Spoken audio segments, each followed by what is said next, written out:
এরকম এ প্যাটার্নে শশা চাষ করে আপনি হয়তো ঘুমিয়েই আছেন, কারণ আপনারা অনেকেই চিন্তা করেছেন যে এই মাসাতেই আবার করলা দিবেন অথবা ঝিঙ্গা দিবেন, কিন্তু আপনাদের ঘুমটাকে এই মুহূর্তে ভাঙাতে এসেছি।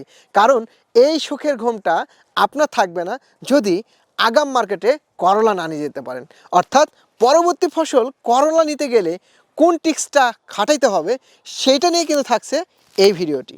আমরা শীতকালে শশা রোপণ করেছি, বলেছিলাম এক মাসায় দুইটা ফসল করব। কি ফসল বলেছিলাম স্মরণ আছে? আচ্ছা, স্মরণ না থাকলেও সমস্যা নেই, স্মরণ করে দিচ্ছি। আমরা বলেছিলাম শশার পরে করলা রোপণ করব। আমরা যদি আমাদের উদ্যোক্তা টিকে রাখার মূল কৌশল যদি বলি, আগাম ফসল চাষ করানো। দিন শেষে প্রত্যেকটা ফসলেরই সিজনে দাম ফল্ট করে, অর্থাৎ বাজারে যখন যোগান বেশি তখন বাজার ফল্ট, বাজারে যখন ক্রাইসিস তখন বাজার হাই। সো এই জিনিসটা সবারই জানা, কিন্তু কোন সময় কোন ফসল রোপণ করলে বেশি দাম পাওয়া যায় এই জিনিসটা না ম্যাক্সিমাম উদ্যোক্তা বা কৃষকেরই ব্রেনে হিট করে না। আপনার ব্রেনে হিট করানোর জন্য এই ফলো আপ ভিডিও। শশার সাথে করলা অথবা ঝিঙ্গা ফসল রোপণ করব, কোন টাইমে চারাটা তৈরি করব বা বীজটা রোপণ করব, এইটা বলার জন্য বা এই টাইমটা বলার জন্য এই ভিডিওটি দেখতেই হবে আপনি যদি শুরু করে থাকেন। আপনাদের অনেকেরই শশার গাছের বয়স এখন মোটামুটি 40-45 অথবা কারো কারো 60 দিন হয়ে গেছে। এখন আমরা বলেছিলাম যে আপনারা যখন একই মাসাতে দুইটা ফসল করবেন এবং আর্লি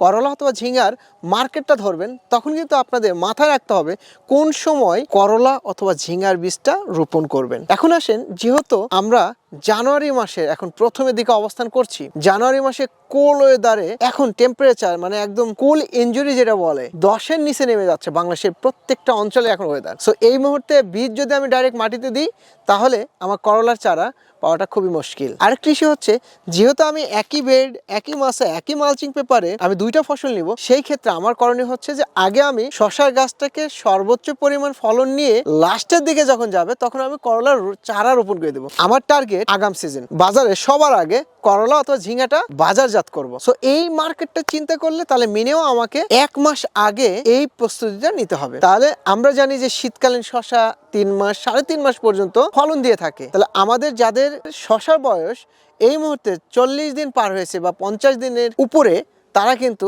এই মুহূর্তে করলার বীজ রোপণ করব কোথায়? ট্রের ভিতরে।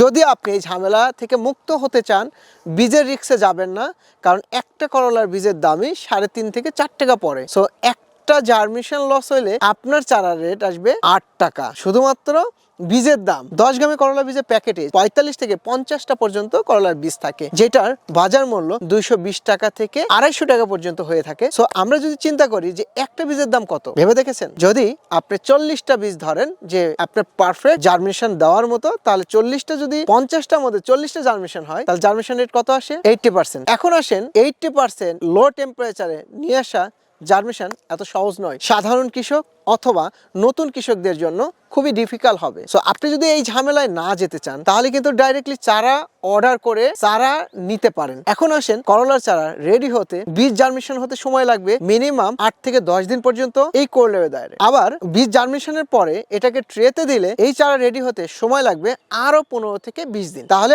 আপনার হাতে রাখতে হবে মোটামুটি 25 থেকে 28 দিন পর্যন্ত। এই 25 থেকে 28 দিন আপনি যদি এগিয়ে থাকতে চান, মানে আপনার প্রজেক্টটাকে যদি লাভে নিয়ে যেতে চান, অর্থাৎ আর্লি মার্কেট ধরতে চান, করলা অথবা ঝিঙ্গা যেটাই বলেন না কেন, আপনার যেটা ইচ্ছে সেটাই করতে পারেন। তবে অবশ্যই আপনাকে চারা প্রি বুকিং দিতে হবে। সো প্রি বুকিং এ যাবেন, ঝামেলা মুক্ত থাকবেন, রিস্কটা কম নেবেন। নতুন এবং সাধারণ কৃষকের জন্য এই অ্যাডভাইসটা থাকলো। কেন আপনি চারা রোপণ করবেন, বীজ নয়? কারণ কোল্ড ওয়েদারে যেহেতু টেম্পারেচার 15-এর নিচে, কোনো জায়গায় 10-এর নিচে চলে যাচ্ছে, সো এই সময়ে আপনি চাইলেও করলার বীজ ডাইরেক্ট মাটিতে দিতে পারবেন না। আর দিলে কি হবে? জার্মিনেশন হবে না। এক প্যাকেটে 40-45টা বীজ থাকতেছে, যেটার মূল্য 200 থেকে 220-250 টাকা পর্যন্ত হচ্ছে। সো এখানে অনেক রিস্কি, কারণ অনেক এক্সপেন্সিভ বীজ। সো এই বীজটাকে আমরা হেলাই আমরা মাটিতে ছিটিয়ে দিয়ে এসে আমরা ঘুমাইতে পারি না, যারা আমরা কমার্শিয়াল কৃষক। আমরা এই কোল্ড ওয়েদারে জার্মিনেশনের যেহেতু নিশ্চয়তা নাই, সো সেই ক্ষেত্রে খুবই সেনসিটিভ একটা ইস্যু, যে কারণে আমরা খুব সেফলি, যেহেতু এগ্রন চারা উৎপাদন করে এবং এরকম ভাবে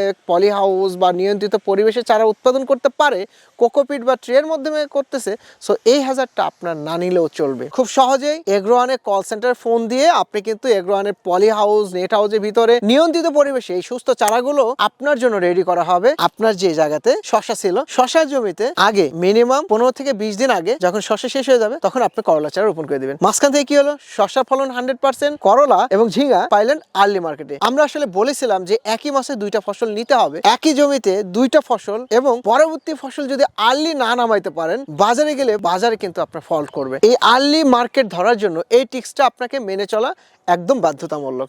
সো আমাদের এই গোপন তথ্যটা যদি আপনার ভালো লেগে থাকে তাহলে অবশ্যই লাইক, কমেন্ট, শেয়ারের মাধ্যমে এই ভিডিও রিচটা বাড়িয়ে দিতে পারেন।